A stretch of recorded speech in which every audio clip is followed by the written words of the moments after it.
Hello viewers, তোমরা সবাই কেমন আছো? আমি ভালো আছি। এখন রাত 10:30। মেয়েকে ঘুম পাড়িয়ে আমি একটা খুব ইম্পর্টেন্ট কাজে বসে পড়েছি। আর সেটা কি? সেটা হলো নিজেকে ভালো রাখার কাজ। আমার কালার করতে খুব ভালো লাগে, তাই মনটা যখন অস্থির থাকে তখন আমি এইসব কাজ করি। কালার করলে মনটা ভালো হয়ে যায়। নিজেকে ভালো রাখার দায়িত্বটা তো নিজেরই, এই দায়িত্ব অন্য কারণ নয়।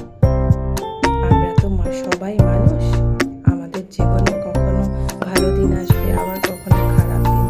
ভালো দিনগুলো আমরা এনজয় করি, আর খারাপ দিনগুলোতে আমরা ভেঙে পড়ি। তাই আমি বলবো, ওই সময়টাতে ভেঙে না পড়ে যে কাজগুলো করলে মনটা ভালো থাকে সেই কাজ করা ভীষণ জরুরি। আমরা পরিবারকে টাইম দেওয়ার সময় থাকে, কিন্তু নিজেকে টাইম দেওয়ার সময় থাকে না। আমরা ভুলে যাই নিজেকে টাইম দিতে।